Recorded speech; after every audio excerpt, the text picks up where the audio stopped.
Okay, perfect. All right, I'm going to get started. Thanks, you guys, for getting on. I love talking about this topic. It's my number one most favorite thing, I guess, when it comes to what I get to do every day, how I get to do everything that I do, how I get to do the things that I do. This is the number one priority, hands down. Nothing even comes close.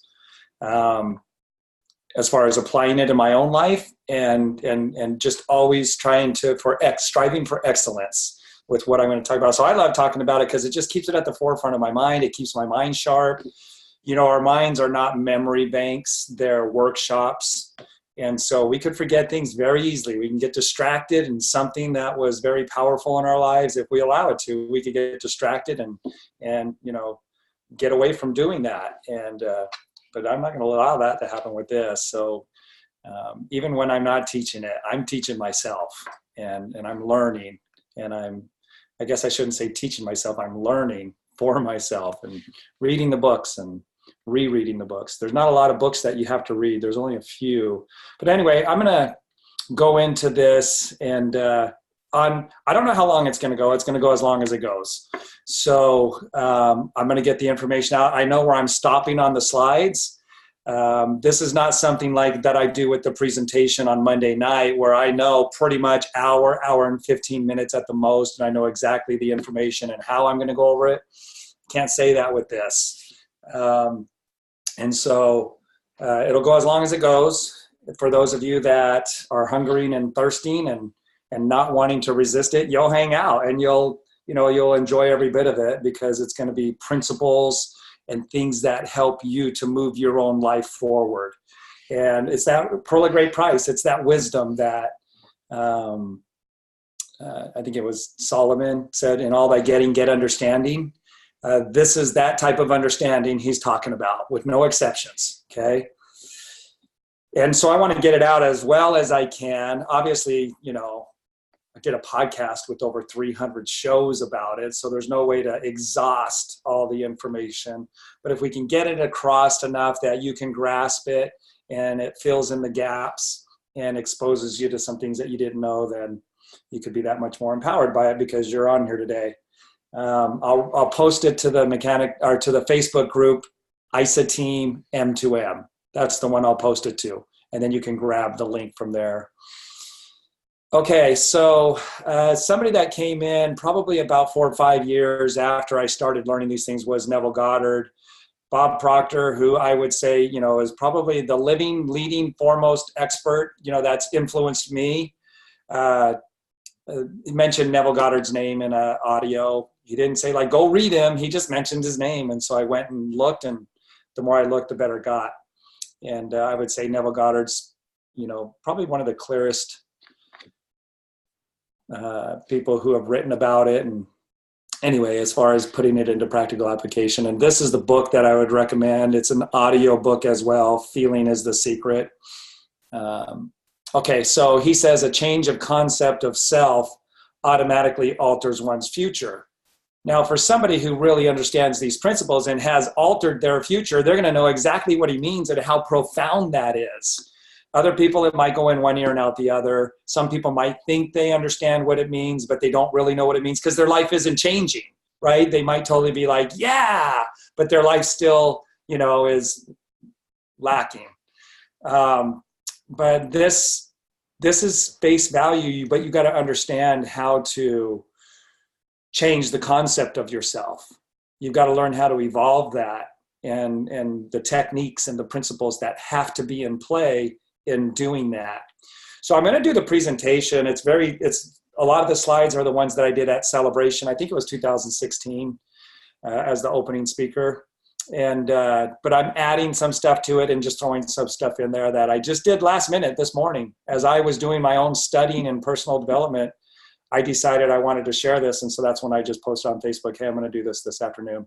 So some of the things I've thrown in here, this was the concept of myself, whether or not that served me, struggling financially, living from paycheck to paycheck, not doing the things that we dreamed of doing, that's for sure. doing more of the things that I felt like I had to do. Believe it or not, that was the concept of myself. How do I know that? Because that's the life I was living. It sounds to me now, it's like, it's such a dramatic contrast on how I've been able to change all of that and how it was just a thought process. But a lot of people think they're thinking, but they're not really thinking. They're just busy with their mind, and the mind is pretty much having their way with them.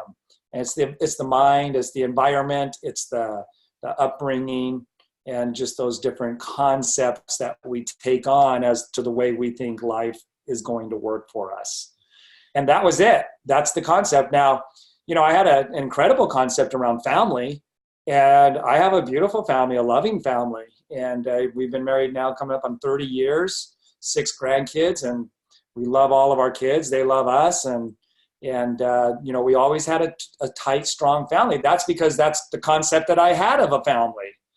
But as far as like my finances, the concept was one of struggle, one of lack, one of just barely getting by, kind of like a survival mode. So that was the emotional, physical, financial pain that I was in, and all of that's changed. I know exactly how I changed it, and it's the same way anybody else can change it. It's not that I did something that was so unachievable. Everybody can do it. It's just a matter of will they, and do they get the information to do it. Okay, so when it comes to Isagenix, Isagenix is the vehicle for me to facilitate change in people's lives, to evolve people to self-actualize, and to become the highest, grandest version of yourself as you possibly can. So that's what Isagenix is as far as a vehicle for me. And it's all under one roof as far as I'm concerned, because it does have to do with my health, my mental clarity, and my wherewithal to move about freely and think about freely, and have the energy and the stamina and all of that to do it. But it also provides me as a customer who's looking for those kind of solutions with the product to also become financially free. So as far as I'm concerned, it's all under one roof with Isagenix. And I have yet to find a feeling that replaces helping somebody with their health. I have yet to find a feeling that is as good as helping somebody with their health and literally being the catalyst by presenting the intellectual information to them. And, in order to present that information and articulate it to people, I have to work on myself. I have to improve my skills to do that, right? So as far as somebody's life changing, because I introduced, there's some work that I put into that. So I'm reaping the fruits or the benefits of me putting the work into becoming that person who's going to articulate at an effective enough level that the person says yes and gets started. So there's a lot of reward that comes from that effort.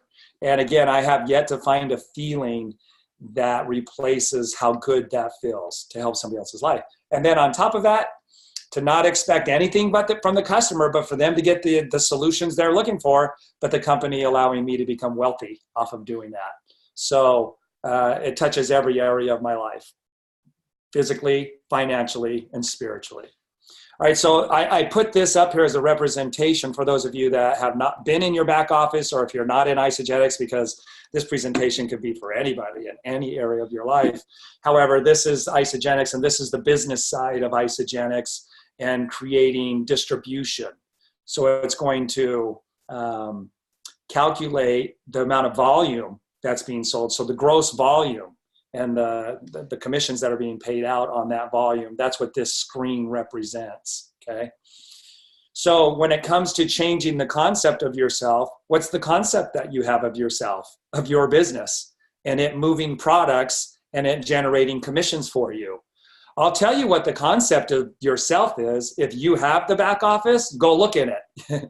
That's going to be the concept that you have of yourself with your business. Exactly what it's being represented there.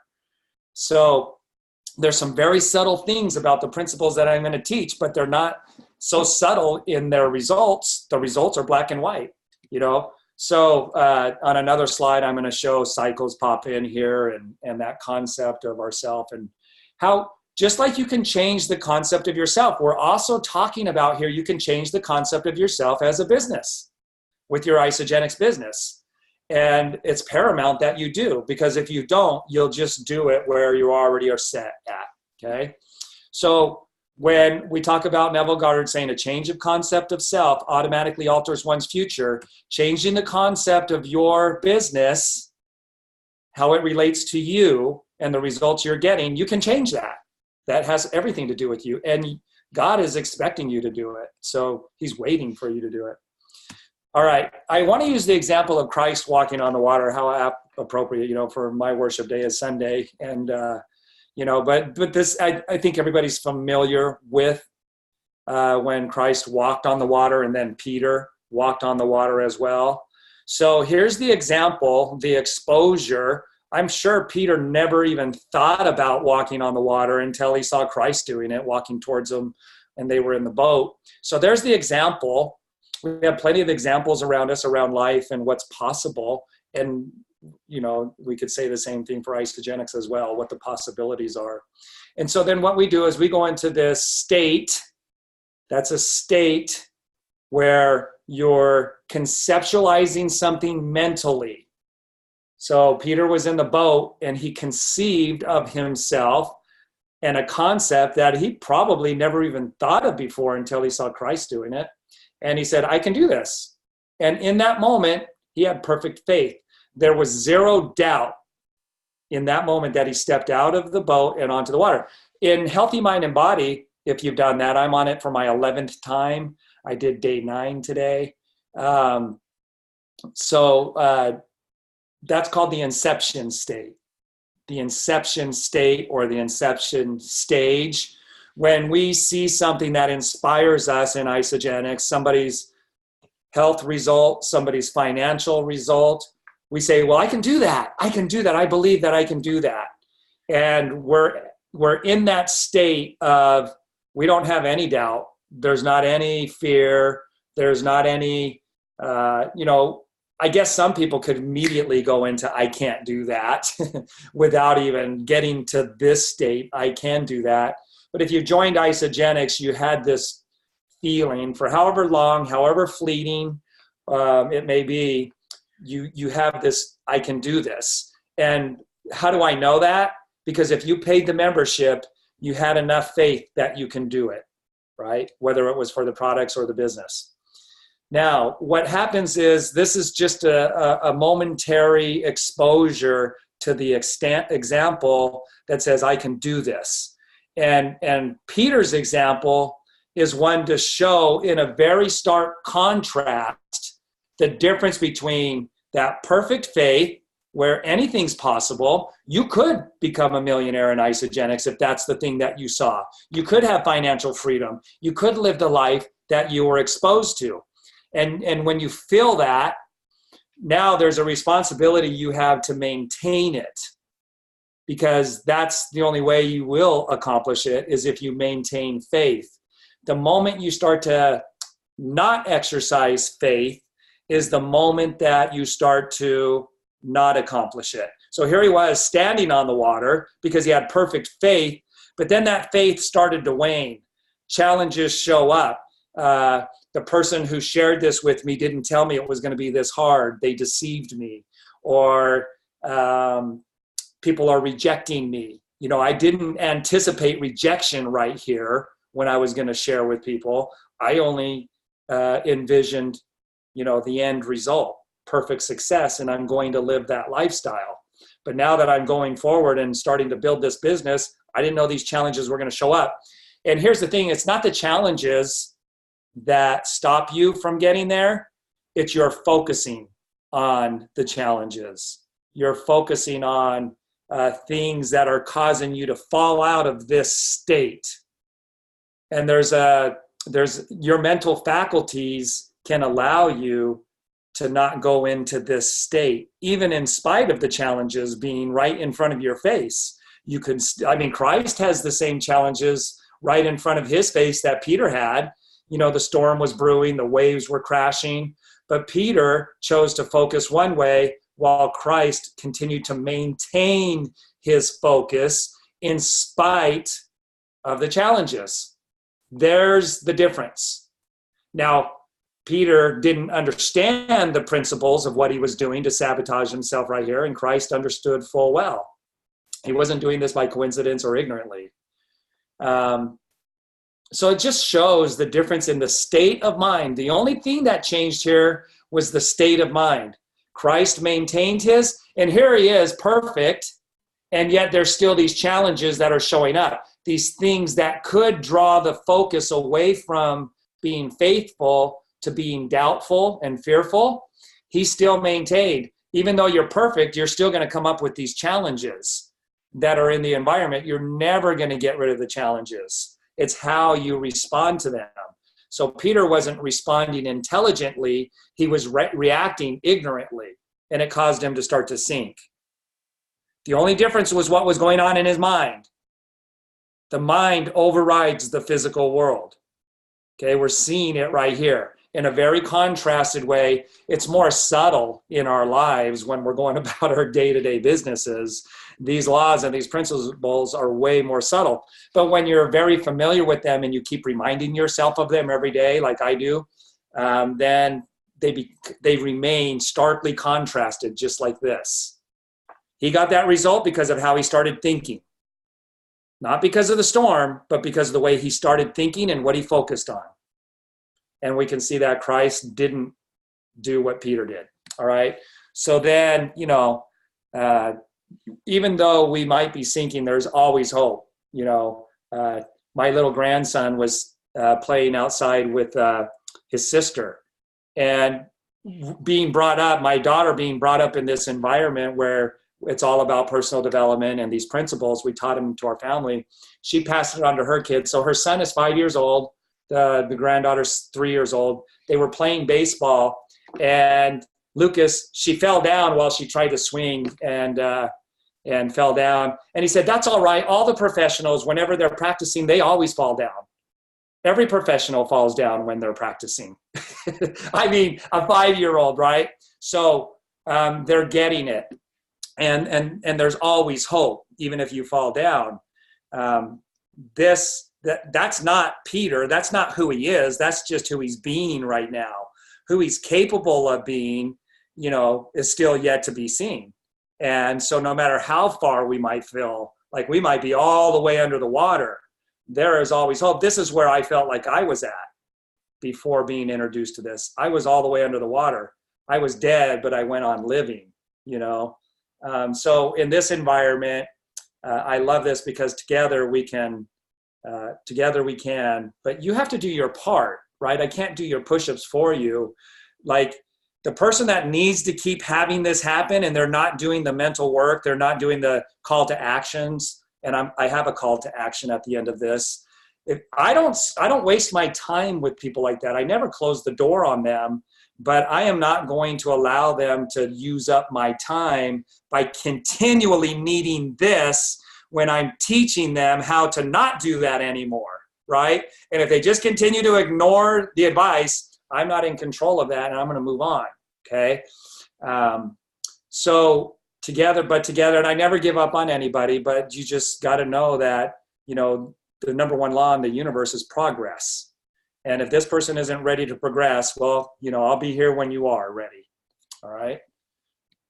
So here I was in this state, my concept of myself, the physical, financial pain, even to an extent, spiritual pain, because as somebody that's of strong faith, trusting in God, yet here I am experiencing this life. I knew there was a disconnect somewhere. I just didn't fully understand God's ways of doing things for me to grow.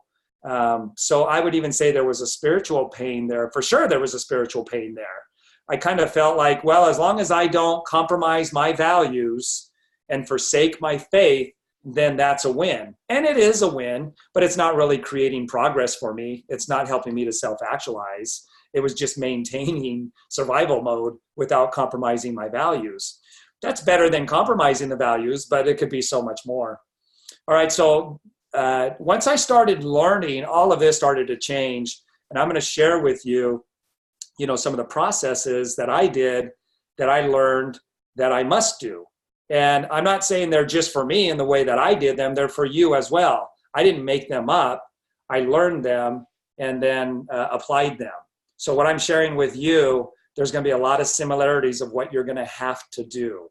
Now, how you apply them in your life and what you want to accomplish is going to be different. Unless it's cycles, you know, if you want to move your cycles up, then it's going to be pretty much the same, you know, same processes and techniques to change that concept of yourself. All right, so harmony with principles, subtle principles. We all obey the principle of gravity because we know the consequences. There are principles that are more subtle, but yet just as contrasted when you understand them. So really knowing why you want to accomplish what you want to accomplish and getting details about that, you know, clearly defined and definite goals, like why do I want to have a successful isogenics business, right? Why do I want to, you fill in the blank. You've got to have the specifics on that, not generalities. I'm going to read some things. In fact, I'm going to read them right now. This is some stuff that I was reading from a book this morning just to help me remember the principles and to apply them in my personal development this morning. So let's see. Okay, so just follow along. You know, this is, you have to read, you guys. And if you're not going to read, then I'm going to do some reading for you right now.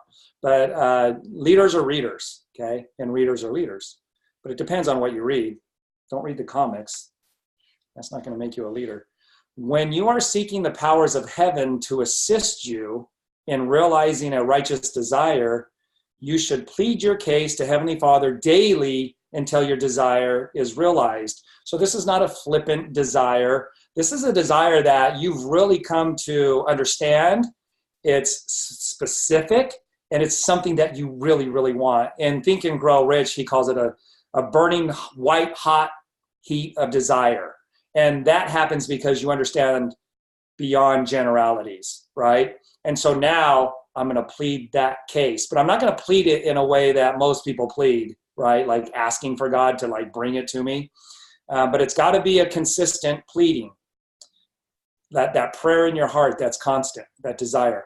In our relationship with our Father in heaven, we have a tendency to be too general in our petitions. Please bless, please help, remove this, I want to do more good in the world. Okay, that's general. So he says we have a tendency to be too general. You should resolve to be more specific in your request, expressing much more specifically the desire for which you are striving. So if you want to have more cycles in your isogenics business, why? And what's going to be the things that create those cycles, and why do you want those cycles to be happening, right? Specific. More specific in prayer on a regular basis enhances the chance that your prayer will become earnest and sustained by faith.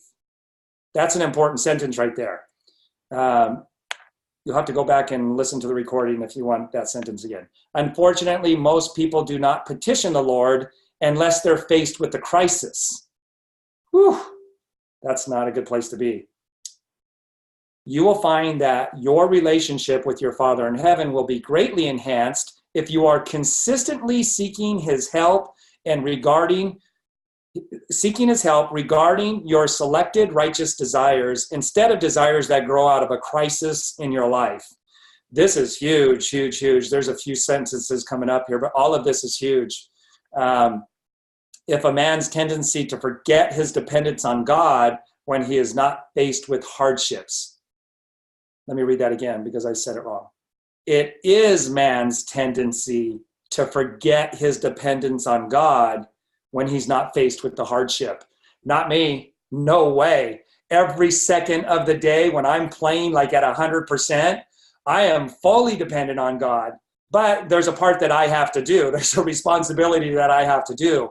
But I know that God takes care of the part that I can't when I do that right. So I love this sentence right here. I like to look at myself as somebody who's striving to be the elect of God. The elect of God are those who do not lose sight of their dependence on God, even when they are not faced with adversity. You should make every effort to make your daily prayers earnest, even when you are not faced with pressing problems. Your prayers will be mighty prayers if they are persuasive, because a mighty prayer is one that is heard and answered. If your prayers are not being answered, it may be due to your failure to pray with the power of faith or sufficiently plead your case before the Lord.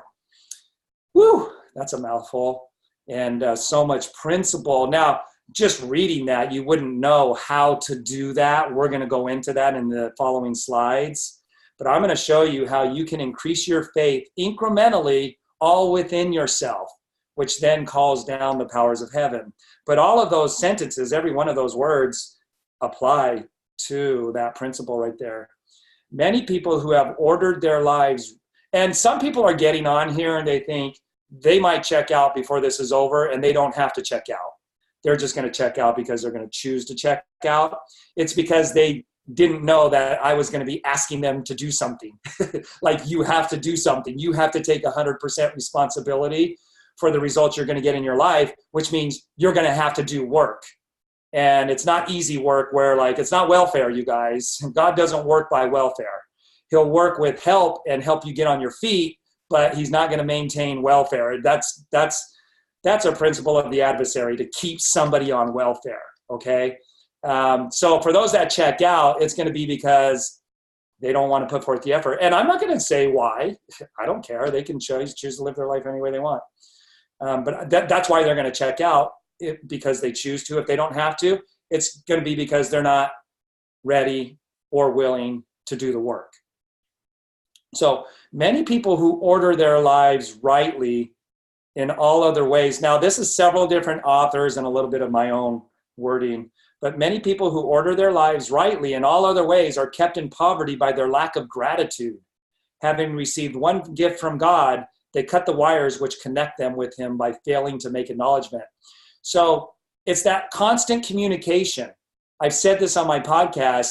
You have to live like one foot is in heaven and one foot is on the earth. That's the constant. That's a good way of explaining how you need to be constantly vigilant, constantly guarding your focus with your life, and guarding what you're thinking at all times. Is what I'm thinking right now serving me and my goals and my desires, or is it negating it? And if you're keeping your one foot in heaven, that has a connotation that you're in harmony. You're doing it right all through the day. Like, you keep one foot in heaven all the time. So we do this by going from, okay, so he says people will get out of a state of gratitude. So when things are going great, we stop our petitions to God. Let me just tell you right now, not me. I try to find the times when I'm not petitioning God in the right way, not asking and pleading for him to do something for me, but knowing that because I'm doing something in a certain and scientific way, he's doing something as a response to that action and reaction. And I never sever that. People who do get ego, they get pride, or just ignorantly, they just do it and they don't even recognize that they severed themselves, and then the blessings stop. If you keep that constant connection, it'll be overflowing. Good measure, pressed down and overflowing. So how do we sever that tie? We do this by going from a state of gratitude, which is faith, like Peter walking on the water, to one of asking without exercising faith at all, and therefore fall out of believing to one of I don't have, which tends to look for how can I possibly accomplish this or that or the other, which is doubt. Once you go into that place of how, like Peter, the storm's coming up, and all of a sudden he went from one of exercising faith to maybe he's asking himself, how am I even doing this? What was I thinking because of all of this storm that was coming up? Whether it's ignorant or the environment causes you to do that. If you watched The Hobbit, where he faces that fiery monster and he says, you shall not pass. See, the environment didn't get him to change and doubt and fear. He stood, with confidence boldly. He maintained his mental attitude, so therefore he didn't budge. So what happens is when the storms come up, we start to think things like, how can I possibly accomplish this? Or what was I thinking? Or whatever the trigger is in your thoughts that causes you to start to have doubt. Doubt does not have sufficient power to call down the powers of heaven. So Peter wasn't by himself walking on top of that water. He intellectually did not understand physics and how that was happening. But he didn't have to understand how that was happening. He just had to maintain a certain image and faith within his mind, a certain visual. And the how he walked on the water was taken care of. That's already happening in your life. How are you breathing yourself right now? How are you dividing your cells? How are your cells defending against the cold and the bacteria that, is going through your body or has gone through your body? How is your cells healing up the cut that you got when you cut yourself last? You don't know how that's happening, but you believe it's going to, right? If you didn't believe it was going to, you would start sabotaging yourself with your nutrition to where you had diabetes so bad the wounds would not heal themselves anymore. That might take some time. It doesn't happen instantly, thankfully, but that's how powerful your mind is. It'll find the pathways to get you to what you consistently think about. So Peter, again, didn't understand the physics of how he was walking on the water. He was exercising faith.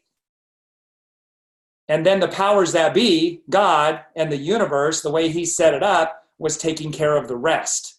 It's the same way with your business and how many cycles you have every week. You don't know exactly how they're going to be produced and who's going to produce them and exactly which products they're ordering. So why even go there and pretend like you do know and start to assume? Because what that does is it starts to negate faith. Okay, we're going to go over that on the slides here in a minute on how to exercise that faith in the way that you need to, so it connects you to God, and then he does his part. So doubt does not have sufficient power to call down the powers of heaven, and therefore go not only unanswered, but you never reach the goal. Heaven works only by the principle of faith. And most people don't exercise faith. In some regards they do, but when it comes to their health, having faith is not having diabetes and complaining about it. It's not having cancer and complaining about it. As ruthless as that might sound for me to say that, faith is not complaining about a challenge you're going through. That's not faith. The more gratefully we fix our minds on the Supreme, when good things come to us, the more good things we will receive. And the more rapidly they will come. And the reason simply is that the mental attitude of gratitude draws the mind into closer touch with the source from which the blessings come in a way that you don't know how they're going to come. And incrementally exercises the power of faith. So we're going to teach you we're going to go over how to incrementally increase your ability to exercise faith.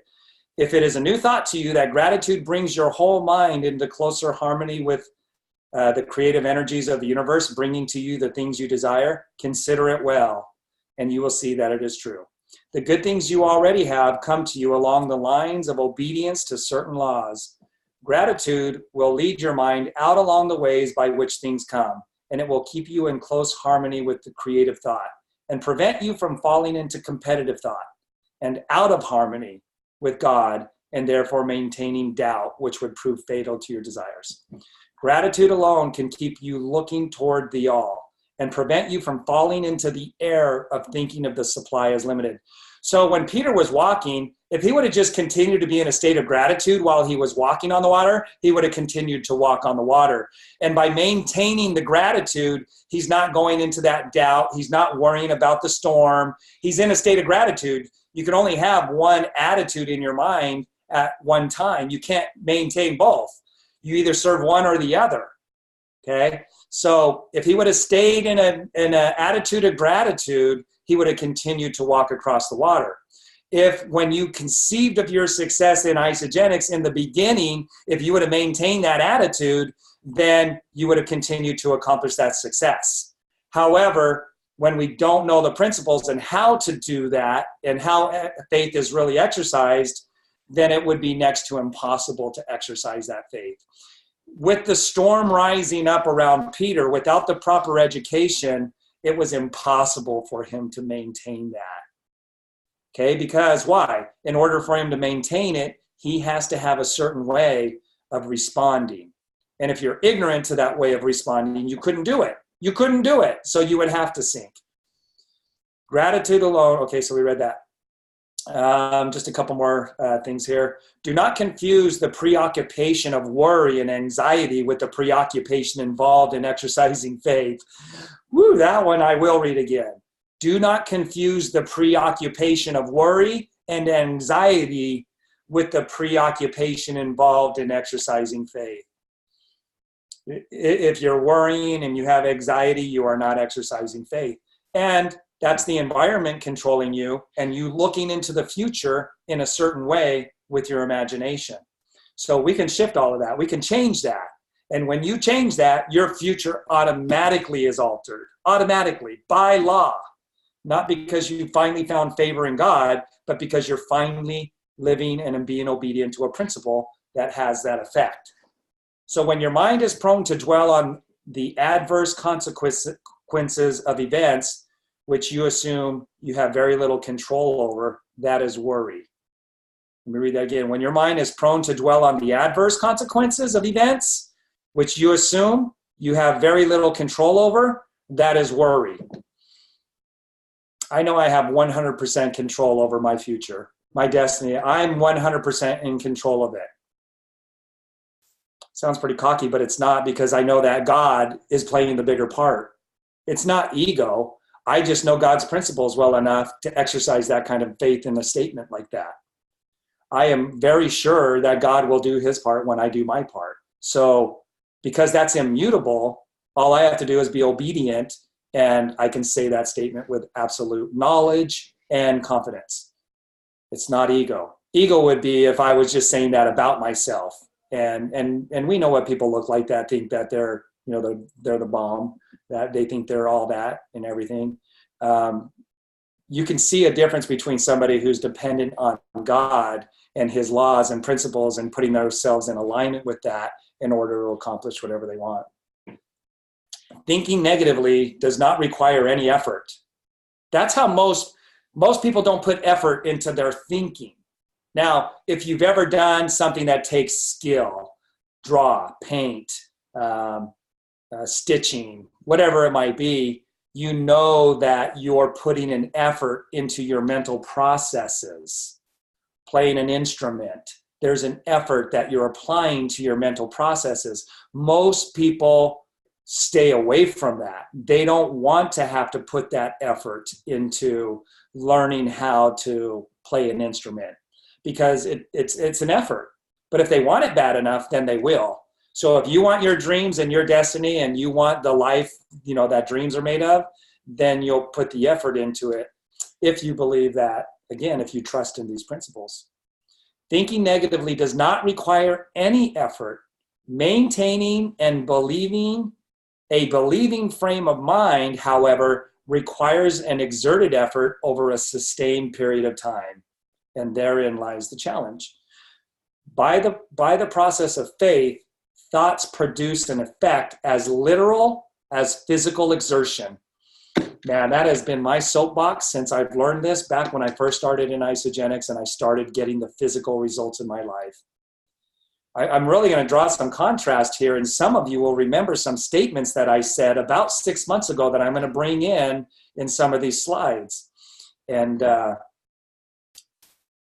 it will show you the miraculousness of this and the amount of responsibility that it takes from you to be able to accomplish your desires. So let me read that one again. Maintaining a believing frame of mind, however, requires an exerted effort over a sustained period of time. By the process of faith, thoughts produce an effect as literal as physical exertion. Your thoughts, more than anything else, will be the determining factor in which you accomplish what you accomplish during your life. That's why it's my number one priority, and it will be for the rest of my life. Now, what level I apply that is that's what I'll get into later. So really coming up with specifics. If you watch Phenomenon and John Travolta's being interviewed by the guy that's interrogating him, and he's just asking general questions. And Travolta says, it's specifics, Bob. It's about specifics, right? So me and Carrie, we all say that to each other every once in a while. It's specifics, Bob. So the specifics with your business, you know, if you want to be at 10 cycles, you have to be very specific of what that looks like, what that feels like. What are the specifics that are going on behind cycling 10 times a week, which would be $550 a week of passive residual income. So over $2,000 a month in passive residual income. You'd have to have about $900,000 in the bank at 3% to earn that kind of residual income. 900,000 at 3% to be cycling 10 times a week in Isagenix. All right, so find something you would die for and then live for it. You know, again, it doesn't have to be this big grandiose thing. For me in the beginning, it was providing dinner and a movie for me and my wife on the weeknight, you know, going out to dinner and a movie. Or on any night, weekend, whatever, you know, just being able to go to dinner and a movie. And then it evolved from there. Just the basics, you know, a basic life that didn't have to live from paycheck to paycheck. And the proofs of that, being able to enjoy ourselves with a night out, you know, on the town. Then it evolved from there to new clothes for the kids, new tires for the car instead of used tires. So when we say find something you would die for, I was dying just to survive. Like I wasn't taking Carrie to dinner and a movie. We weren't buying new clothes and I was dying, right? So why not switch that and find something and then switch the way I'm going to go about doing that? And that's exactly what happened. So what led to me finding Isagenix, and this is what I shared from Celebration. This, remember, it always comes down to the power of the mental attitude and the thought processes. It's like he said right there.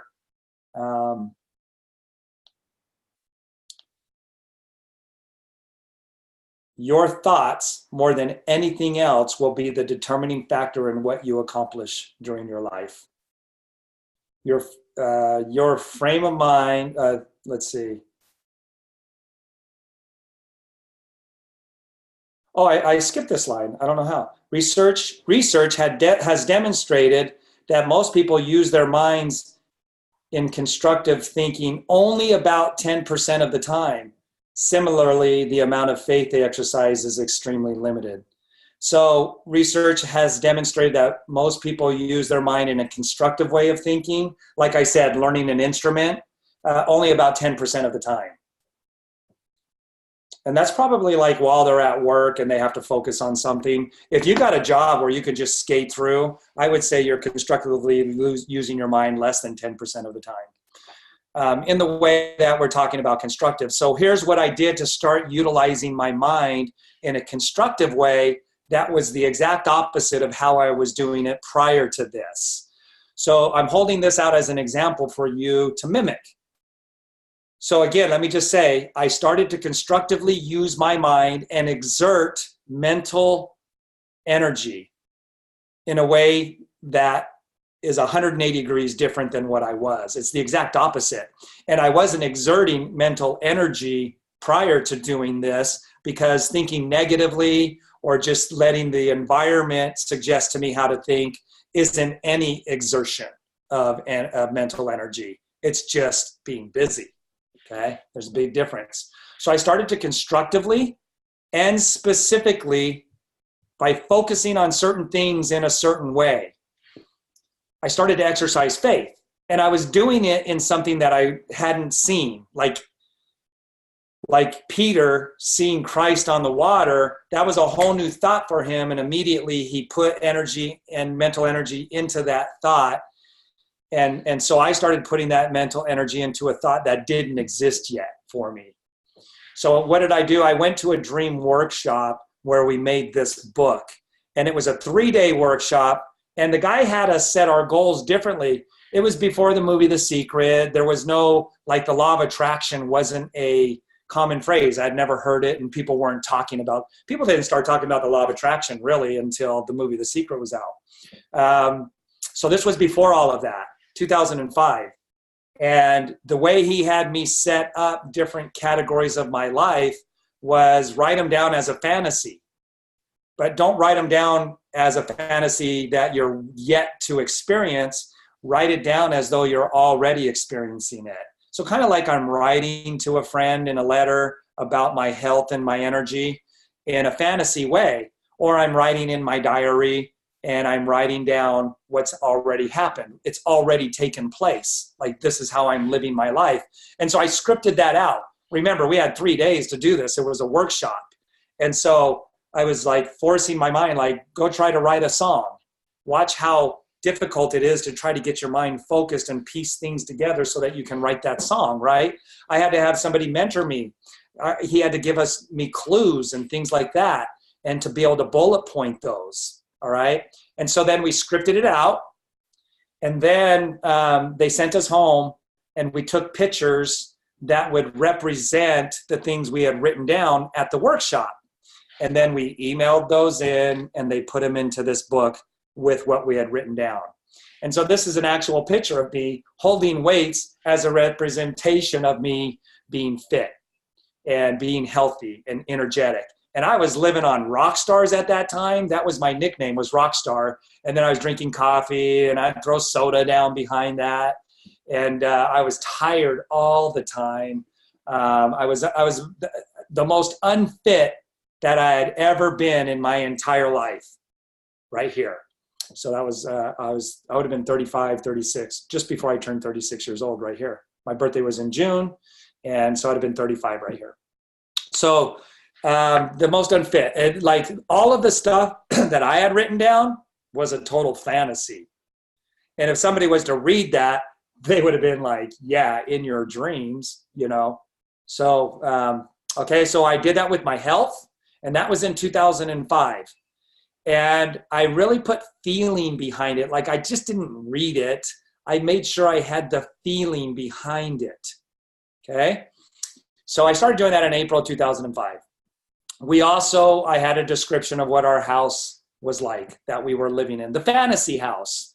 And so this is a house that I drove by on test drives as I was fixing cars and taking naps in customers' cars.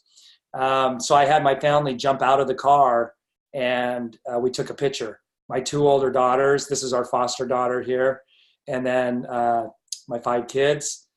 You can see how they're a little reluctant. Look at, they're not in at 100%. Madison, Carter, Carrie, totally in. Or Curtis. Carter doesn't know what the world's going on. But these guys, they're playing at 100%. Look at their paradigm already, right? They're a little bit hesitant, but they played along. They did it. So we took a picture in front of that house. And I had all the words written down for what it was like to live in our dream home. And this is the house we were actually living in. This window shattered, and it stayed broken for years, you guys. It was 1,300 square foot home. It was a far cry from what I had written down about my dream home, right? So some people like that, the negative people in our lives, if I would have let them read that book, they would have been talking behind my back about me. No question. They would have found something to gossip about, right? Time flexibility. So I took a picture with golf clubs on my back, and I started walking out the door, and Carrie took the picture. Now, I wasn't going to play golf. What this picture represented on that time freedom, and I actually wrote time freedom. Isogenics made me put time flexibility to be compliant. But in my book, I put time freedom.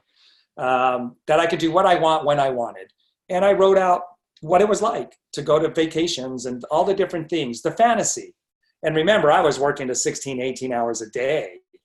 I didn't have any time freedom. And then one that I always felt like I wanted to do was contribute through teaching.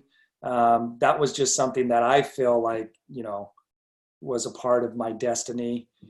Something that no matter what I was doing, that feeling never left. That was something that I would like to do. And there's a lot of people who I would like to do's go to the grave with them, right? They never fulfill them because they didn't get the information. Maybe they got the information and they resisted it. But anyway, so I went to the library and snuck in this room where the lights were off and found this podium and stood behind it and was acting like I was teaching in front of a group of people. Like they had like AARP at the library. I wasn't talking about AARP. That was just an empty room, you guys. And I wrote down what it was like to contribute to people's lives because of my, impacting them with the information that I was, articulating. All right, so what I was doing was the thoughts that were constantly going through my mind and that I was giving agreements to, like I agreed with these thoughts, I agreed with the way the environment was telling me to think. I got up every morning and delivered papers. So what's going to be going through my mind every morning as I'm waking up to the alarm clock, folding newspapers and throwing them every morning? What kind of thoughts is that going to produce for me every morning? Not enough, not enough money for sure. That's why I'm waking up at 4:30, and geez, we still don't have enough money. What are we going to do about these bills, these credit cards that are building up? I'd like to do that, but it costs too much. I don't need that much more on the paper route. So what is the environment going to be telling me to think? What is my upbringing? What did my parents teach me? How did they teach me to think? What did TV and commercials and songs that I listened to over and over and over on the radio, what are they teaching me? As I'm listening to songs driving down the road, what's going through my mind? And I'm making agreements with them, right? I'm making agreements there. I'm giving myself permission to think those thoughts on that way. Now, mostly it was just busy. That didn't take a concerted effort. It didn't take effort and energy to think that way. It was just basically reactions. All right. So, but I liked to paint. And draw. So when I did that, that was a focused, concerted energy. And, a lot of people escape from stuff because their mind starts to think about that hobby and it allows them just to forget about the world for a little bit.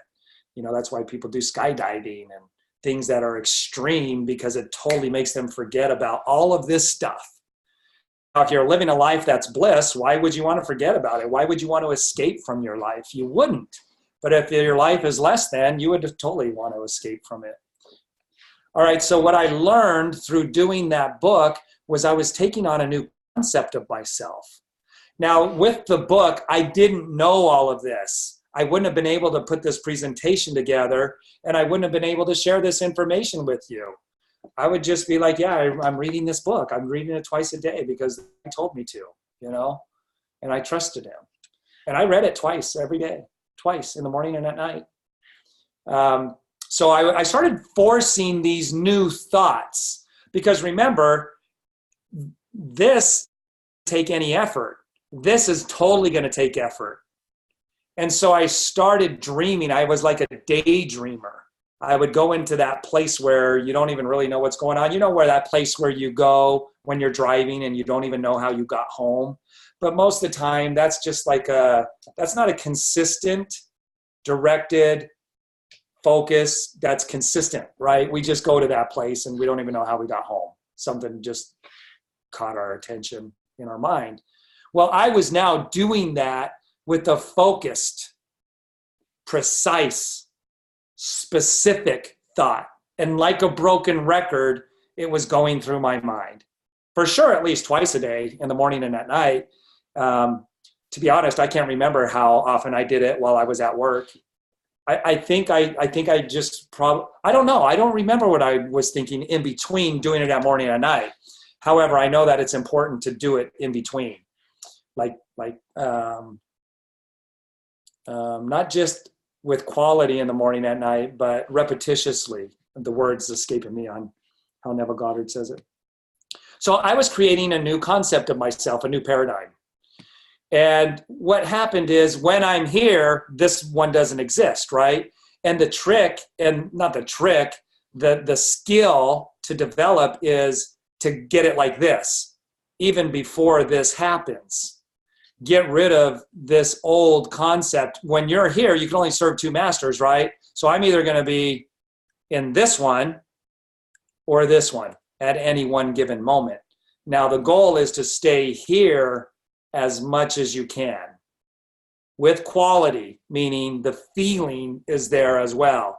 People who have done affirmations, they don't get the feeling. They're saying and reciting the specific affirmations they wrote up here, but they're feeling this. So that doesn't do you any good. This doesn't exist at all if you're feeling this down here while you're reciting those up there. The only way you can get rid of that is to feel it. And if you're feeling it, then you couldn't be feeling this down here. It's either one or the other.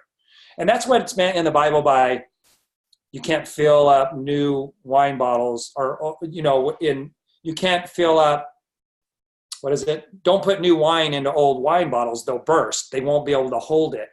Or the kingdom of heaven is not fit for the person who picks up the plow and getting ready to plow looks back. Anybody that farms knows to get a straight row, you can't look back.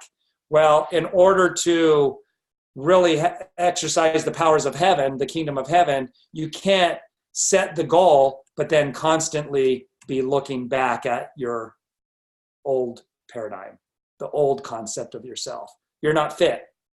This makes you fit for the kingdom of heaven right there, okay? So you can start this out with, I'm so happy and grateful now that, that's one that Bob Proctor recommends. I'm so happy and grateful now that I have plenty of money. In fact, there's more money going into my bank. You know, at 10 cycles a week, there's $540 going into my bank every week. And I'm still mechanicking. It's so awesome. I'm making as much in my isogenics business now as I am when I was, as I am when I'm mechanicking. I'm making as much. Okay, that's a fantasy. It wasn't happening, but I'm so happy and grateful that it is. You see how I turned it into a fact? I turned the fantasy into a fact in my mind by saying, I'm so happy. I am. That's what God said to Moses, my name is I am, because he's absolutely in control of these processes. All right, so I didn't suppress, I replaced. Big difference. Suppressing would be you're still feeling the worry. See, remember what I read here? That's why I like to read. This just helps to, I just read this morning. I read this book a long time ago, but I don't remember this. My mind's not a memory bank. Don't confuse the preoccupation of worry and anxiety with the preoccupation involved in exercising faith. When your mind is prone to dwell on the adverse consequences of events, which you assume you have very little control over, that's worry. So if I'm down here worrying about this, but I'm reciting these up here, that's nothing. This is going to negate what I'm reciting. I could recite something with no feeling behind it. I did it all the time when they made me write sentences at school. I will not pull Jenny Jones's ponytails or whatever, right? I didn't have any feeling behind what the teacher was making me write in sentences. I was just going through the motions. That book taught me how to put the feeling behind it because I got really involved with it.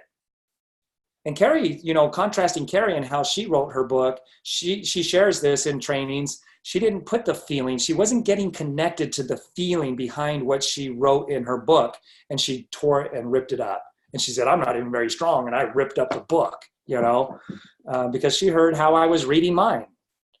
I really got into it. I played at 100%. So I put the feeling behind it. I wasn't just saying it. I was feeling it in my heart. So I didn't suppress. I replaced. So I want to read what I put on my 3x5 cards just to remind me about that when I have an electronic version now. So on the 3x5 card, these are just some words that I read the other day. And I thought that's good enough for me to put on a 3x5 card before I go into my visualizations. So everything worth doing takes discipline. So I know that this takes discipline. Everything worth doing. So is what I'm putting my mental energy into, is it worth doing? To have the things I desire is no different. Then I also put, it's not about suppressing or working on avoiding certain thoughts. So I'm not just going to work on avoiding these thoughts right here, because then if I'm trying to avoid them, they're still top of the mind awareness. Okay, so it's not about suppressing or working on avoiding. So every time it pops up, I'm thinking, don't think that thought. That doesn't serve me. Don't think that I don't have enough money. Don't think about, you know, the cycles aren't up this week. That's not how I do it. That's not faith. That's suppression. And listen to what he says about suppression. It's the cause of all dis-ease. So avoiding certain thoughts and feelings. Okay, so it's not about suppressing or working on avoiding certain thoughts and feelings as much as it is about creating thoughts that are in harmony with those things I desire. So it's called the law of non-resistance. And the more I learned about the law of non-resistance, a lot of people don't feel worthy to think these thoughts up here. And so they don't give themselves permission to forget these thoughts down here. But what the principle taught me is, Dave, you have to forget those. You have to replace them, not suppress them, but to replace them. And by replacing them means I'm going to forget and forgive, and I'm going to take on a new concept of myself in the fantasy world. I'm going to turn Fantasy Island. Remember that movie? Fantasy Island. I'm going to turn the fantasy into a fact. And so not only is it that I'm not worthy to do that, it's God telling me I have to do that. Big difference. Giving myself permission to forget those and not keep coming back to them. There's another parable in the Bible that says a person looking at themselves in the mirror, so they want to see themselves in a certain way when they're looking in the mirror, but straightway when they leave the mirror, they forget what they saw in the mirror and they go back to this. You guys will see these principles all over in the Bible, and you'll be, oh, that makes so much more sense now. It's always been there. It's just it's a little harder to put together without a mentor. So keep that, right? So it's not about suppressing or avoiding. That's more like worry, right? Because they're still there. You want to create a new concept of yourself and just don't resist the old. Don't keep going back to it. All right. And then it says not restraint, because restraining those there's a sensation that comes from restraining, and sensation precedes manifestation. So emotional disturbances suppressed is the cause of all dis-ease. So it's like in the fantasy, you're here. And what happens is you'll want to go back here in the beginning because your mental discipline, you haven't built that muscle yet. That's why you got to carry your 3x5 cards around with you, because you're going to have to keep referring to them and get into that state over and over again, repetitiously with excellence and quality. And the more you do it, the more that this starts to fade. It starts to fade. And you know that you're living a fantasy world, but you know that the principles, and that's what you have to do. And then you're committed to it. Mastery and self-control of my thoughts and feelings is my highest achievement. Okay, so this is self-mastery. This is mastery over my thoughts and feelings. That's my highest achievement. It's not easily done. All right, so at this part, some people might be checking out like, oh, I'm not ready to do that. Feeling the reality of the state sought and living and acting on that conviction is the way of all seeming miracles. So when I do this, I can walk on water. Okay, if I wanted to spend enough time and I did 3x5 cards around literally walking on water, and I'm talking physically like Peter did, I could. I would be involving the same principles that have built my business. But I'm not going to spend the time and energy to do that because that's not the thing that I want to accomplish. The thing that I want to accomplish is what I've scripted out, why I want to accomplish those things and how I'm going to go about accomplishing those things. Right? But it's no different. It's still, everything that's happened in my life is just as much a miracle as would be walking on water. In fact, I would say that this is an even greater miracle because it's impacting every moment of my life. All right. So again, here's the difference. Doing this up here is walking on water. Keep going back to here and you're sinking. Healthy mind and body is all about that. It talks about the inception phase and then going into deception. Deception is nothing more than coming back to these thoughts, which is going to cause this. And your energy goes down. The successes that you were having and that you were expecting to have, those go away. It's so obvious when you start doing it. You'll wonder how other people don't see it. That's why Jack Canfield does that gorilla thing. You know, people don't see the gorilla and they're wondering, how did I not see the gorilla? There it is. You'll be the exact same way with this when you really do it. You'll be like, how do people keep thinking like that? Don't they see what they're doing to themselves? No, they don't see what they're doing to themselves. They don't see the correlation. So anybody can do this. Assume the wish fulfilled. Turn the fantasy into a fact. Take yourself over there by writing it out like you're writing a letter to a friend, telling them about your life, but you're writing it in a fantasy way, not your reality. You're telling them about the fantasy as though it is your reality, or you're writing it in a diary.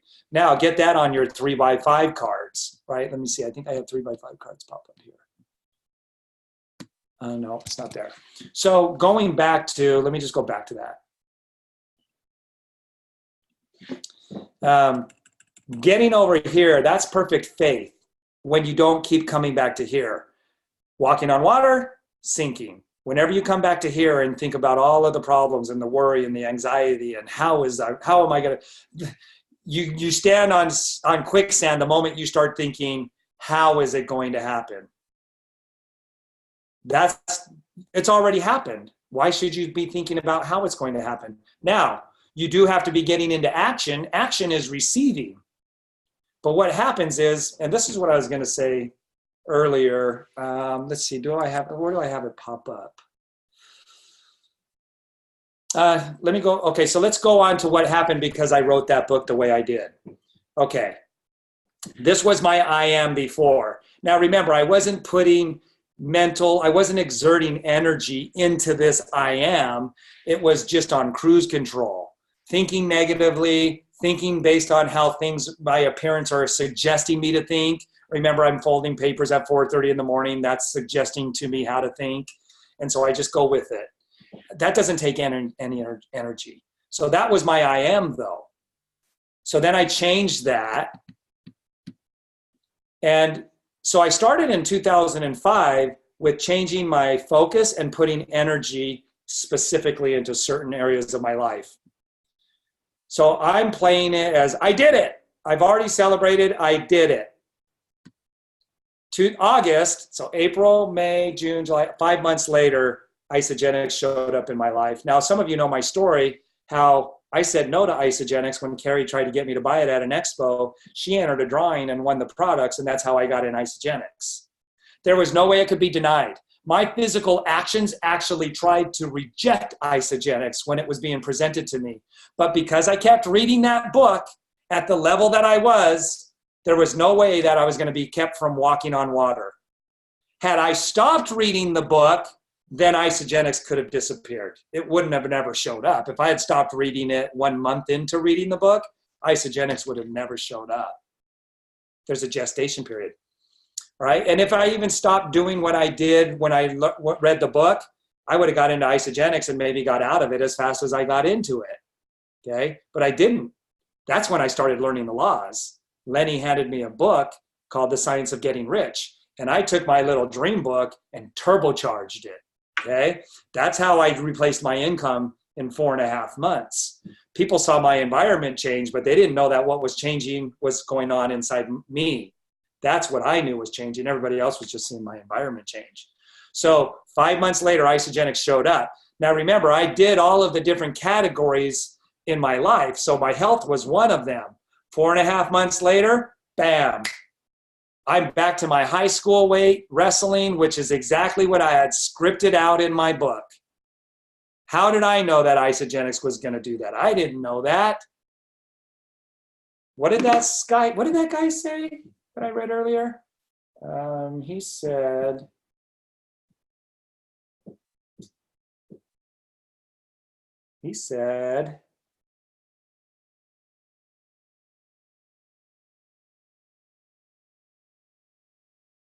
by the process of faith, thoughts produce an effect as literal as physical exertion.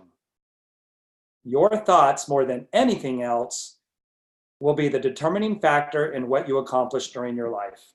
You guys, I was already working out right here. You know my story. I was working out like I was wrestling as a 16-year-old. But I wasn't doing the right things up here.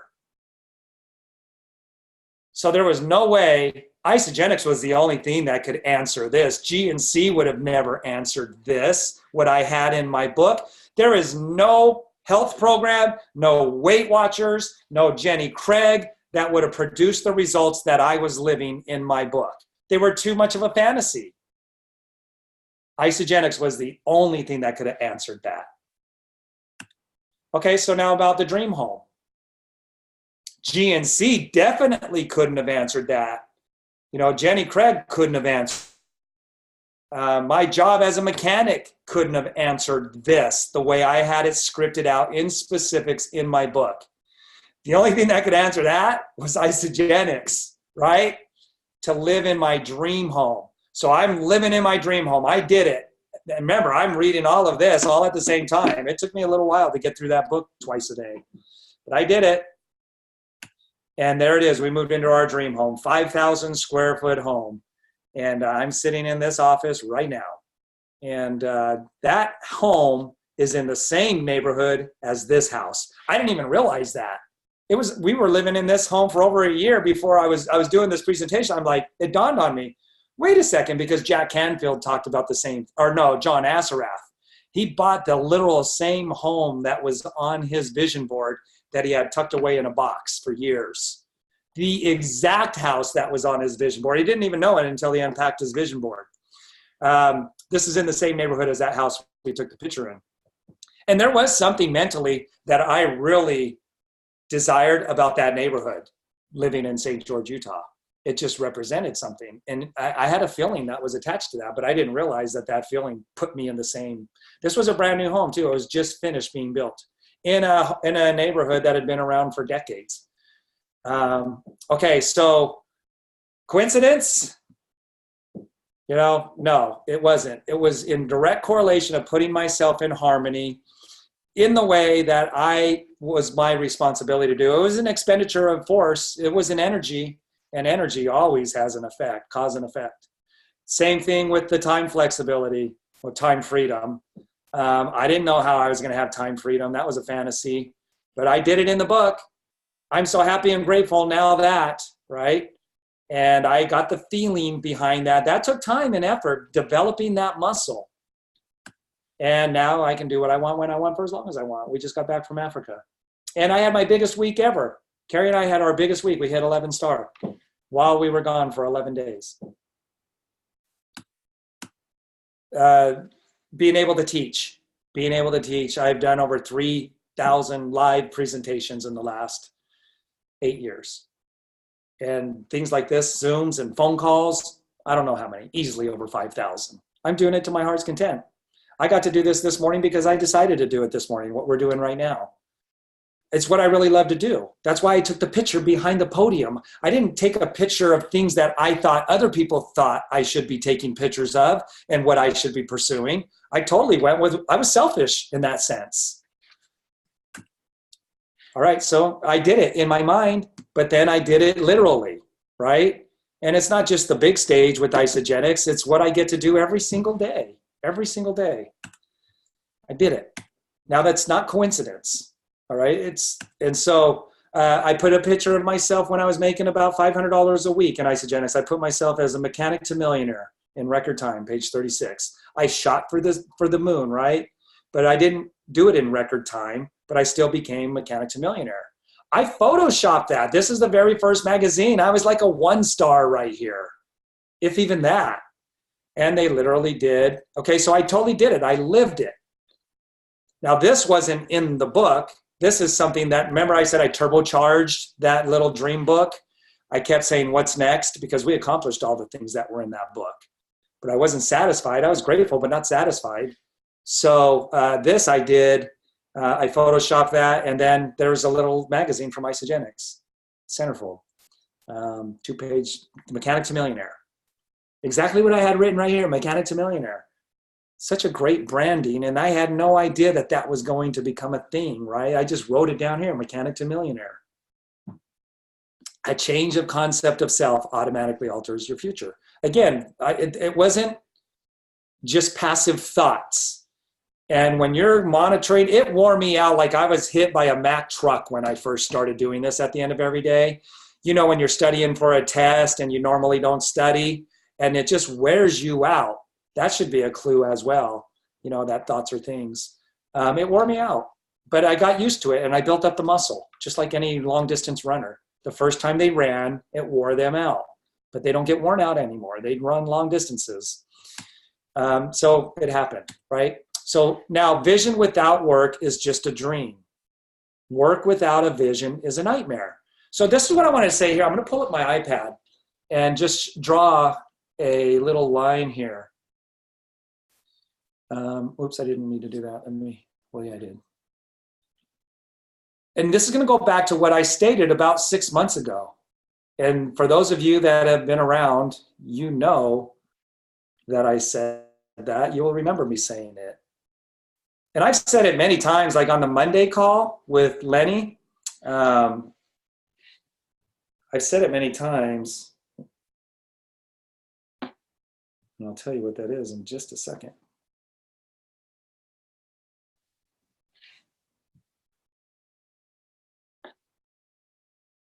Okay, so let me get back to sharing my screen. All right, so I've said this many times on the Monday call, and that's mostly where I've said it. I don't know that I've said it anywhere else, but I said, if I'm in a plateau in my business, you know that I'm not putting forth the mental energy that it takes to get to my next goal. So I said, I've been at, I guess I could use the word stuck. Plateau probably works better because I could have unstuck myself at any time that I wanted to. But I said, if you see me in a plateau, and then you know that I'm not doing the mental energy that it takes to reach my next goal. And I said this about 6 months ago. I said, I'm going to do healthy mind and body again. And I'm sick and tired of being where I'm at a 10-star. And I'm really going to do it this time. And I said, look, I've done it. And so using the graph here, let's say this is, okay, so this is 10-star.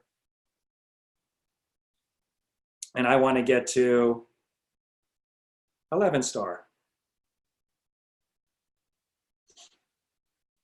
It's a different concept for sure, right? This is a different concept of myself than being at a 10-star. Okay, so this is a different concept of myself.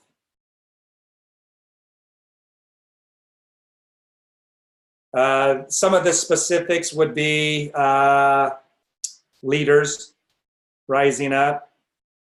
Because to make that kind of money, you're leveraging, right? And so there's going to be leaders that are either joining the group or that start advancing themselves. They would have to go through the same processes as well. That's why I love to always do the training to give people the opportunity to take their business to the next level. But what I've found is that it's usually somebody new shows up whenever I do the work that it literally takes. So let's use, but nobody's ever negated from doing it. It's just a personal choice of whether or not they want to do the work. If they want to be teachable, it's like Bruce Lee said, if you're going to come to my class and you're a full cup and I can't put anything in the cup because it's full, then there's nothing I can teach you. You know, go away. You'll waste my time. So here's what I would do. When I was at 10-star, I would say, okay, I'm going to go for it. And so here's my effort. The red line is representing effort. And I would go up, but then I'd come back down.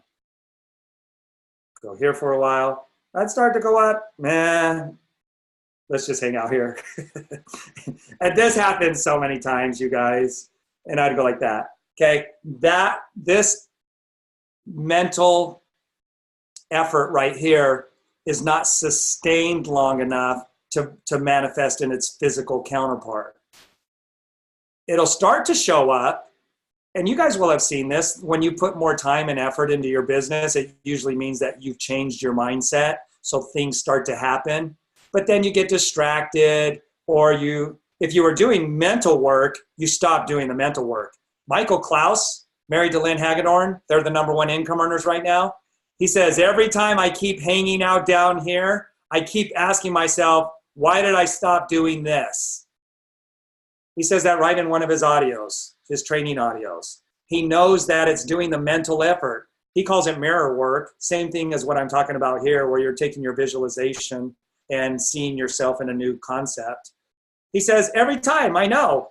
And so when I'm hanging out down here, but I want to be up here, I'm always like, why did I stop doing that? You know, I know why I stopped doing it, because it takes a lot of effort. And sitting around right at 1 million a year is a pretty awesome life. So you got to find that why that's going to keep you up here. If you know this is the thing you need to be doing in order to get here, you know the principles and understand them, but you're not doing them, you've got to find a why. So I reacquainted myself with a why. It's really not varied from what it's ever been. I've just been feeding it more. I've been putting more effort into that why and scripting it out and bullet pointing it and finding the pictures to go with it. And I said 6 months ago, I'm going for it, you guys. And the way you'll know I'm going for it this time for reals and I'm not going to give up is I'll hit 11 star. I said that about 6 months ago. And what happened is the moment I started putting the effort in, people started showing up. Now, it didn't take me to 11 star because there's a gestation period. There's an amount of time that has to happen through the way our society is set up with transactions and word of mouth and growing a business. But as long as I keep maintaining, as long as I'm up here, things are going to keep showing up in my physical world that will mirror reflect it. And how do we know I've been doing the work? Because we hit 11 star now. Now, I could go back to cruising down here. I'm only in transformation stage right now. So this is the healthy mind and body. This is inception. Here's another proof. I have not changed my physical actions. Some people might say, well, he's working harder than he ever has. No, I'm not. I'm doing just as many presentations as I've always done because I've always loved doing presentations. You guys, my physical work has not changed in the last, I would really say last 8 years. What's changed that got me to 11 star in the last 6 months is I've been doing this.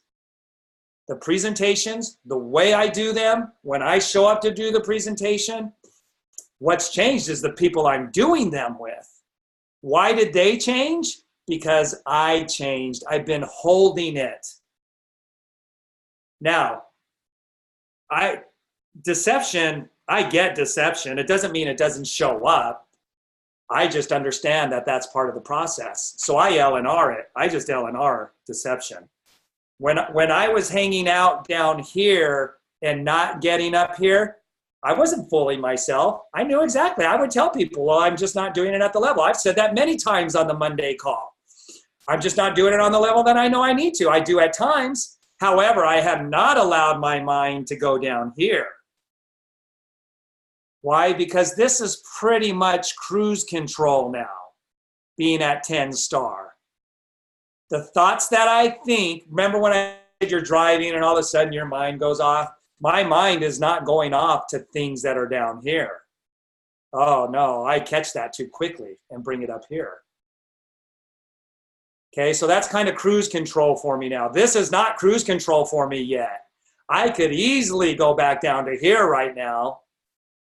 It would take some work to go down here. I mean, I could, but it would take some work. I'd have to force myself to think those thoughts. And they're just kind of like, to me, I'd have to take a shower after thinking thoughts like that. Give me the heebie-jeebies, right? Because that is so out of my character to think those kind of thoughts now. You wouldn't hear me gossiping about people. And if I did, it's only for a second and I'd catch myself, and like, what are you doing, Dave? Ooh, go take a shower and get that off you, right? So I'm in transformation mode right here with 11 star. Transformation doesn't mean this is identity here.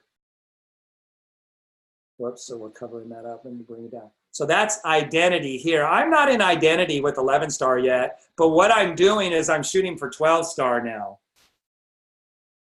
And I'm going to be relentless. I started Healthy Mind and Body again. I'm on day 9. That one's a really good one for me because it ensures that I'm going to also do my visualization every morning. Like really get into the fantasy. with no distractions, right? No distractions while I'm living the fantasy.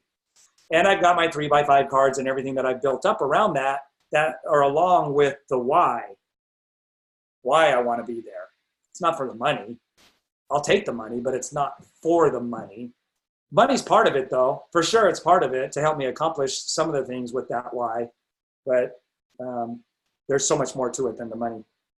So, all right, you guys, for those of you that have listened to me, for over the years, especially over the last 6 months, I absolutely said that. I remember saying it. I'm getting into healthy mind and body, and I did it like 3 times in a row or something like that. And then, you know what? I did slack a little bit. I didn't do the 4th healthy mind and body in a row, but I did 9 days ago. I'm like, Dave, it's not a memory bank. It's a workshop, and I haven't gotten that why that I want. What's the why? I'll give it to you in a saying that you're all familiar with, heaven to earth. Okay, I'm bringing heaven to earth in the way that I can, the way that I can facilitate that, the way that I can be a servant to God in doing my part. And there's no end to that. So I've got to stay diligent on the thoughts that are there. And in Isogenics, this is a perfect barometer for that, because to me, Isogenics does bring heaven to earth, helping people to feel amazing and to allow them to do the things that they desire to do because of the financial freedom. So with that, just in closing here, anybody can do this. Kids do it all the time. I did it. I had my mom pin the towel on me, and I played Superman when I was a kid. And I'd jump off of the pool table, but I landed on the floor. But in my mind, I didn't land on the floor. I put my arms out in front of me, and I'd run around the house, and it would be like I'm flying through the sky, even though my feet were on the ground. Well, that would be the reality, but I was in the fantasy. Okay, so anybody can do that. Now, you got to script it out, get it in front of you, do it with excellence, and make sure it's emotionally driven and that you're getting the feeling. All right, so the call to action: get clear on your goals and your desires, not a vague, I want to be a millionaire in Isogenics, or I want to be 1-star or 2-star. How much money is going into your bank? What's the name of your bank? Have a picture of it on your 3x5 card, and then put a money amount over it and put weekly.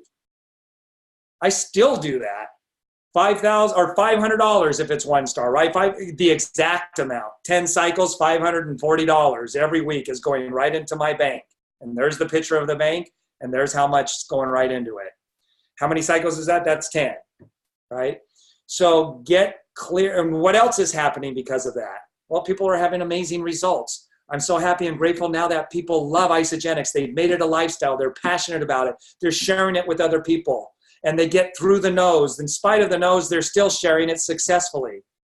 And then as my income went up, those people were becoming financially free. They were having their freedom day. And I would write that out in like a line with my 2 legs. And then I drew in a re-entry before I had a re-entry, right? So get clear on the specifics with your goal. Goals are not just the bottom line. It's any dream or desire. Turn that fantasy into a fact. So what I mean by the bottom line, it's not just, oh, I'm so happy and grateful now that I'm a 1-star. It's not enough. Get into the fantasy of that. What's in there? And it's not just, again, it's not just the things that have to be done. It could be anything you want it to be in relationship to your business and how you're going to build your business. Get specific and write it out as an already accomplished fact. Write the fantasy as though you are literally living it and you're just recording it in your diary, or you're sending off a letter to somebody. And you could literally rewrite that letter every morning, but it's like a broken record. Don't change it, right? If you plant a carrot seed and then tomorrow you go and undig it and you put cucumbers in there, and then the third day you go out there and you undig the cucumber seed and you go and put celery, none of them are ever going to grow. They're never going to come to fruition. Focus on one thing until you accomplish it. Be sure to practice assuming the fantasy every morning, minimum for 10 minutes. Do it every morning, do it at night, do it all day long. Like consistency and frequency, that's the word that Neville Goddard uses that I couldn't think of earlier. It's not just the quality, it's the frequency with which you put that quality into it. No, I'm not sure why I put in interruptions. Let's see. Oh, with no interruptions. When you're doing it in the morning, make sure you're doing it at a quiet time before the kids get up, before anything that's going to start pulling your mind away and causing interruptions. Do this, give it the time to do it with excellence, like totally nail it, so that you're familiar with what that feels like, so that when you do have the interruptions during the day, you're still familiar with what it feels like to nail it. And then practice nailing it when you have the interruptions. Once you start doing that, you tilt the scales and it starts to really show up in the physical world. Stay away from figuring out how you did it. Just assume in this the feeling of it already being done. And you'll find your mind's going to want to go to, well, but Jenny didn't do that this week. But Michael didn't show up to the meeting, and he said he was going to show up to the meeting. And Dave didn't say this in the presentation the way that, one of my people thought he should have said it. Stay away from those things. You go into that as though it's already happened. Now, you do have to have some sense of receiving and going out and getting into action. Remember, a vision without work is, just a wish. So you're getting into action, but the difference is like it was for me. Remember, when I was plateaued at a 10-star, it wasn't because I wasn't getting into action. It was because I wasn't doing this to the level that I needed to be doing it frequently throughout the day. So once I changed that, but a lot of people aren't even into action. They might be doing this, but they're not getting into action. They're both essential. Most people I spend more time on this part, the fantasy into a fact, because most people are already getting into action, right? So, all right, do this frequently throughout the day, especially draw your mind back to when things suggest otherwise. So when the interrupters, the suggestions that it's not that way happen, that's when you really want to be doing it. Address it. If you're hanging around people that complain all the time, don't hang around people that complain all the time, okay? That would be like, well, I'm allergic to poison ivy, so I'm going to go and jump and roll around in the poison ivy. You wouldn't do that to yourself. So don't do that to yourself with this either. Make sure you're staying in action with the work that is in harmony with accomplishing your goals. Just do that to the best that you know how, but maintain the faith so that you're walking on water while you're doing your calls, while you're following up, while you're looking for people to expose to the information. Be doing this. I promise you those people will start showing up. So staying in that same state of mind. Best way to do this is to practice gratitude for it as well. So even when people don't show up for the meeting, or maybe you go to the meeting and you invited guests and they didn't show up, don't all of a sudden go into a state of ingratitude. Stay in a state of, oh, I'm so happy and grateful that $500 is going into my bank every week, or $5,000 is going into my bank every week. $20,000 is going into my bank every week. Whatever it is for you, right? In that moment is when they don't show up, you're like, I'm so happy that it's all on its way. It's coming, it's here. I am so happy and grateful. And get your mind back.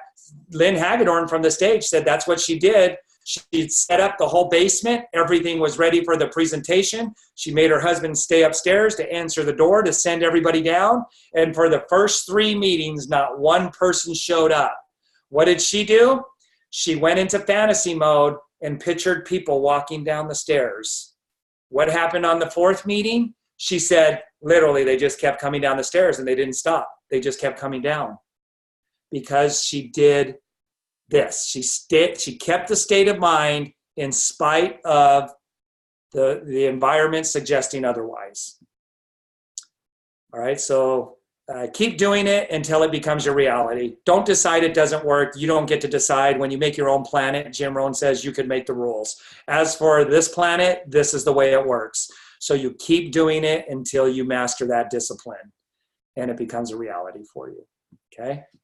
All right, so with that, I'm going to open it up for any questions. I'm just going to unmute, and you can, if it's too noisy, you can type into the comments, and I'll unmute you if you want to ask any questions.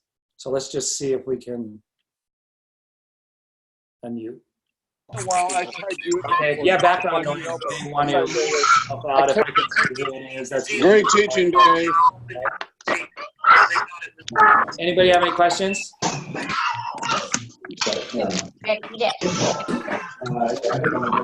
Some of you are still muted out, but you can unmute yourself. Don't have dates. But anyway. Okay, so what I'm going to do is I'm going to mute it back out. I'm going to go through the questions, see if there's anything that I can answer. And if anybody... I'm not going to go into anything else unless there's questions. So if you want to jump off and get to it, go make your 3x5 cards. Or when I listen to something that inspires me, it just makes me want to go do my 3x5 visions, right? You know, just get into that vision place, go into my fantasy world. When I watch something or read something that inspires me. So go do it. Why wait? Don't put it off. Go do it now for 10 minutes. Okay. There's only a few books you need to read over and over and over. The Science of Getting Rich by Wallace Wattles. Bob Proctor's You Were Born Rich. Anything from Bob Proctor, just go on YouTube and Google Bob Proctor. He does all of his trainings on there. The Master Key System. Feeling is the Secret is one that I would download right away. Start listening and read that. Feeling is the Secret by Neville Goddard. Working with the Law with Raymond Hollywell. One that made a difference too, but I haven't reread it a lot, but was T. Harv Eker's Secrets of the Millionaire Mind. Lord of the Rings, not The Hobbit. I stand corrected.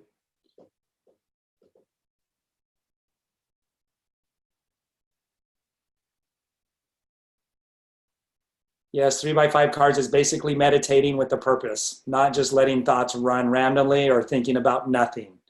You are thinking and directing absolutely like if you were dreaming, but it's a controlled dream.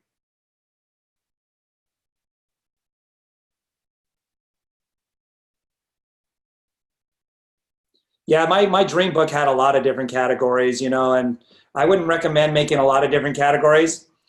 Knowing what isogenics is, man, I would make it to be successful in isogenics, and that frees you up for so much more.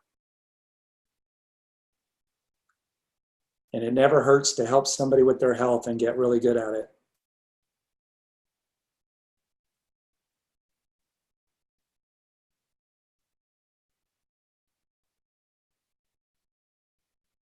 Yeah, you'll just start to see amazing things happen. Susan Sly calls them divine connections. So Katie said, you know when that person shows up, like it's that miracle meeting, right? That miracle connection. Susan Sly calls them divine connections. All the right doors start opening up. And that's what happened when I started, 6 months ago. The right doors started opening up because I was doing my part.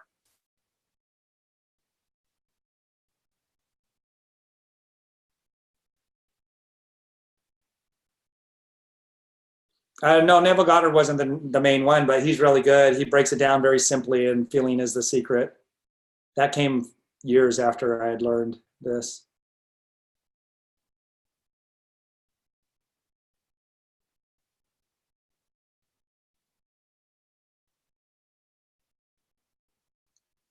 If you're desiring, say, an increase in your business income and a house partner, etc., would you just focus on the business increase or meditate on? I would try and create them all together somehow, frame it up. If they're really, really the important main things that are so much value to you, there's a way of framing them up so that you combine them together. Like I wanted more for my family, I framed that up with my isogenics business, right? So the things that my family was enjoying though was because my isogenics business. So I just framed it up, and then I could go into that fantasy of we're taking these vacations because we cycle 20 times a week now, and enjoying all of these experiences. So I'm so happy and grateful now that we cycle 20 times a week. Me and my family get to go do this, that, and the other. And other people are getting so much healthier in these transformations, and they're making income. People are getting their products paid for. They're so fired up. They're excited, like they have enthusiasm in their life. They feel like they have a purpose in their life. And you can just kind of frame all of that up. Casey Pluff, she's framed it up so that she can go to a lot of beaches, a lot of islands, and be in the sun and be around the pool and the water and the beach with her business. So she's framed it up that way that her lifestyle of being on the beach all the time coincides with her Isogenics business. So there would have to be things going on where you're framing that up so that the business can grow while you're still doing those things simultaneously. I have amazing self-perpetuating leaders that have really created passive income for me. Like I'm so happy and grateful now that I have an immense amount of wealth that's passively coming to me because of the platinum income earners that are in my organization, right? Just framing it up. There's no rules. I mean, just look at the insect world. There was no rules on how you could design an insect or a fish, right? So, I mean, just you can design, there are no rules other than you need to be obedient to the principles of creation. What do you think of Think and Grow Rich? I didn't really get into Think and Grow Rich. I think there was some things in there. There are some things that have been taken out since it was first published. They don't even have the word vibration in there anymore. It used to be in there. It's not going to be anything damaging. I think it's more the hands-on stuff in Think and Grow Rich. I wouldn't discourage anybody from reading it, but it's not been one of the main ones for me. I felt like the principles were explained more effectively with Bob Proctor, Neville Goddard,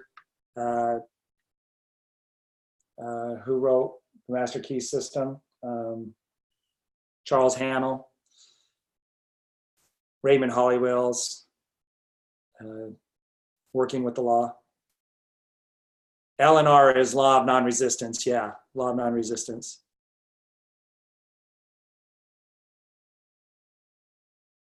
Yeah, this is what I do. I mean, when I'm really doing it, this is what I'm doing all day long. I'm kind of doing it all day long anyways, but prior to these previous 6 months, it was peaks and valleys, but not dropping below a certain, like there are things I just won't allow myself to do or think because I know that they would be self-sabotaging.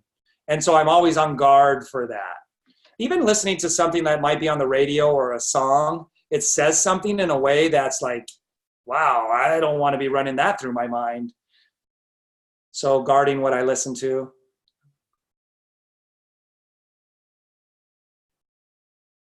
It will be on the ISA Team M2M Facebook page. I'll post it there and then you can grab it.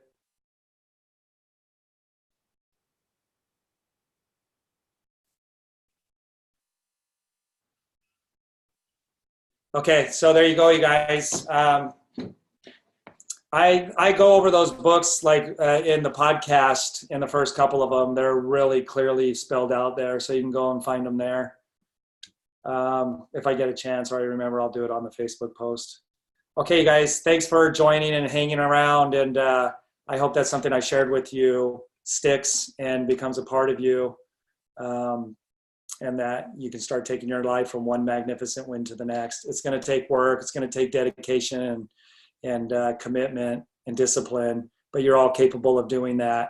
And I believe you're in my life and I'm in your life because we are bringing heaven to earth and we're going to successfully do it. So with that, you guys, thanks so much and have a great rest of your weekend. And we'll see you next time. Bye, everyone. Thank you, Dave. Thank you. Thank you. Thank you.